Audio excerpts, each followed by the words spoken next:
கிறிஸ்துவை பற்றிய நற்செய்தி உங்களுள் நிறைவாக குடிகொள்வதாக.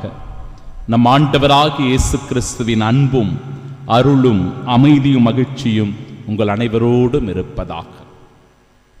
அன்பிற்கு பிரியமுள்ள சகோதர சகோதரிகளே, நம் எல்லோருக்குமே ஒரு விதமான கவலை உண்டு, எதிர்பார்ப்பு உண்டு, ஆர்வம் உண்டு. எதில் என்றால் அடுத்தவர்களுடைய வாழ்க்கையை குறித்து,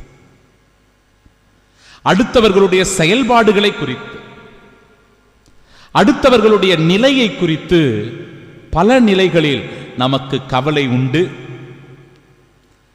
ஆர்வம் உண்டு, அதிகமான எதிர்பார்ப்பு உண்டு. ஒரு உதாரணத்திற்கு, தற்பொழுது 12ஆம் வகுப்பு தேர்வு எழுதி பிள்ளைகள் நல்ல மதிப்பெண்களோடு தேர்ச்சி பெற்றிருக்கிறார்கள். சமீபத்தில் 10ஆம் வகுப்பு தேர்வினுடைய ரிசல்ட் வந்து நிறைய பேருக்கு மகிழ்ச்சி, நிறைய மதிப்பெண்கள் பெற்றிருக்கிறோம், வெற்றி பெற்றிருக்கிறோம் அப்படின்னு. நல்லா கவனிச்சு பாருங்களேன். நம்ம பிள்ளைகள் அவர்கள் எடுத்த மதிப்பெண், அவர்கள் எவ்வளவு மதிப்பெண்களை பெற்றிருக்கிறார்கள் என்பதை காட்டிலும் தன் நண்பன், அடுத்தவன், பக்கத்து வீட்டுக்காரன், எதிர் வீட்டுக்காரன், பின் வீட்டுக்காரன் எவ்வளவு மதிப்பெண் பெற்றிருக்கிறான், என் ஃப்ரெண்டு எவ்வளவு மார்க் வாங்கியிருக்கிறான், அவ எவ்வளவு மார்க் வாங்கியிருக்கிறா என்கிற ஆர்வம் தான் அதிகமா இருக்கும். அந்த எதிர்பார்ப்பு தான் அதிகமா இருக்கும். ஒருவேளை அடுத்தவங்க நம்மளை விட அதிகமா மார்க் எடுத்திருந்தா நமக்கு கவலை வந்துடும், அடுத்தவங்க மேல பொறாமை வரும், வருத்தங்கள் ஏற்படும். இது எல்லாமே இயல்பான ஒன்றுதான். சின்ன பிள்ளைங்களுக்கு இது, பெரியவங்களுக்கு அண்ணன் தம்பியாக இருக்கிறவர்களே, அக்கா தங்கைகள் உறவுகளோடு இருக்கிறவர்களே, நண்பர்களாக உறவுகளாக இருக்கிறவர்களே, யாரோ ஒருவருக்கு பதவி உயர்வோ அல்லது செல்வமோ வசதி வாய்ப்புகளோ அதிகாரமோ வந்துவிட்டால் நமக்கு வயிற்றெரிச்சல், பொறாமை, அடுத்தவங்களை பற்றிய கவலை, அடுத்தவங்களை நாம புரணி பேசுவோம். இதெல்லாமே நடக்குதில்ல. இன்றைய நாளினுடைய நற்செய்தி வாசகம் இதை மையப்படுத்தி தெளிவுபடுத்துகிறது. நேற்றைய நாளினுடைய நற்செய்தி வாசகத்தில் ஆண்டவர் பேதுருவிடத்தில் பேசுகிறார். யோவானின் மகன் சீமோனே, நீ என்னை அன்பு செய்கிறாயா, நீ என்னை அன்பு செய்கிறாயா? 3 முறை கேட்டு அவருடைய வாக்குறுதியை வாங்குறாரு. நான் உன்னை அன்பு செய்கிறேன் ஆண்டவரே என்கிற வாக்குமூலத்தை அவர் கொடுக்கிறார். அந்த வாக்குமூலத்தை பெற்றுக்கொண்ட பிறகு என் ஆடுகளை மேய் என்கிற பொறுப்பை கொடுக்கிறார், பதவியை தருகிறார். என் ஆடுகளை மேய், பேணி வளர். பிறகு அந்த நற்செய்தியினுடைய இறுதி பகுதியில் பேதுரு எவ்வாறு கிறிஸ்துவுக்கு சான்று பகரப் போகிறார், அவருடைய வாழ்வு எவ்வாறு நிறைவு பெறப் போகிறது என்றால், கிறிஸ்துவுக்காக ரத்தம் சிந்தி மரிக்கப் போகிறவராக பேதுரு இருக்க போகிறார்.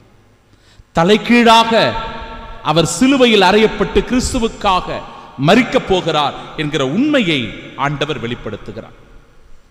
இன்றைய நாளினுடைய நற்செய்தியில் கொஞ்சம் சுவாரஸ்யம் அதிகம். என்ன அப்படின்னா, பேதுருவுக்கு கொஞ்சம் ஆர்வம். சரி, எனக்கு இது நடக்க போகுது, ஓகே. ஆண்டவரே, உன் மார்பு பக்கமாக சாய்ந்திருந்தவர், உன் அன்பு சீடர் என்று சொல்லிக் கொள்ளுகிற யோவானுக்கு என்ன நடக்க போகிறது, யோவானுக்கு என்ன நடக்க போகிறது? கியூரியாசிட்டி, ஆர்வம், எதிர்பார்ப்பு, கவலை. ஆண்டவர் சொல்லுகிறார், அவரை பற்றி நீ ஏன் கவலைப்படுகிறாய்? நீ என்னை பின்தொடர்ந்து வா. அவருக்கு என்ன நடக்குமோ அது அவருக்கு நடக்கும். நமக்கு எப்பொழுதும் அடுத்தவங்களை பத்தி தான் கவலை. நம்ம ஆர்வம் எல்லாம் அடுத்தவங்களை பத்தி தான், எதிர்பார்ப்புகள் எல்லாம் அடுத்தவங்களை பத்தி தான். நாம எப்படி வாழறோம், நம்ம வாழ்க்கை எப்படி இருக்கிறது, நம்முடைய உழைப்பு எத்தகையது, இதை பற்றிய சிந்தனை நமக்கு கிடையாது. அடுத்தவங்களை பற்றியே எப்பொழுது பார்த்தாலும் யோசித்துக் கொண்டிருப்பது, அடுத்தவர்களை குறை சொல்லிக் கொண்டிருப்பது, அடுத்தவர்களை பற்றி பேசிக் கொண்டிருப்பது, பேசி பேசி பேசி பேசியே காலத்தை கடத்தி கொண்டிருக்கிறோம். அடுத்தவங்களை பற்றி பேசிக்கிட்டே நம்மை பற்றியோ, நம்ம ஆன்மீகத்தை பற்றியோ, நம் வாழ்க்கையை குறித்தோ நம் பயணத்தை குறித்தோ இறைவனோடு நமக்குள்ள நெருக்கத்தை குறித்தோ பல நேரங்களில் நாம் சிந்திப்பதில்லை. என் அன்பு சகோதரனே, சகோதரியே, இரண்டு விதமான வாழ்வு.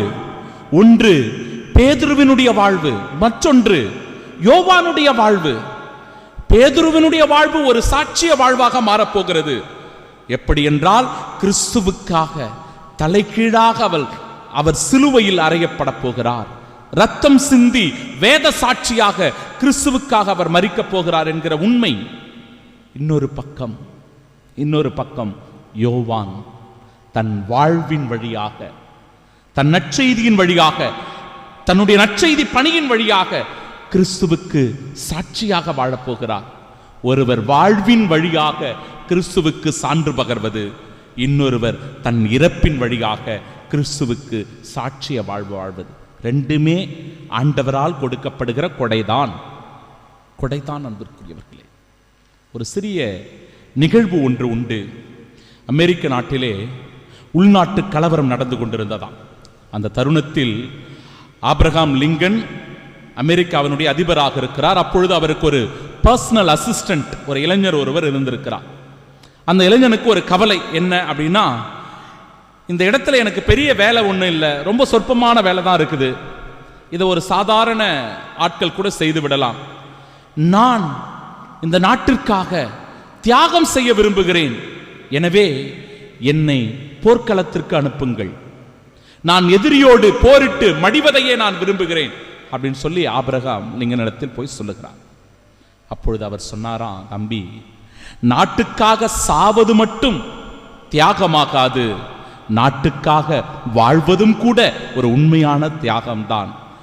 நீ உன் வாழ்வால் ஒரு சாட்சியாக இரு என்று அவர் சொல்லி அனுப்பினாராம்.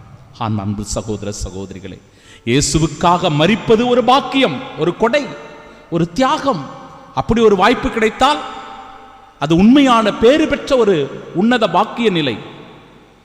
ஆனால் நம்முடைய அன்றாட வாழ்க்கையில் நாம் கிறிஸ்துவுக்கு ஒரு சாட்சியாக வாழ்வது என்பது ஒரு சவால். அந்த சாட்சிய வாழ்விற்கு நீங்களும் நானும் யோவானைப் போல இன்று அழைக்கப்படுகிறோம்.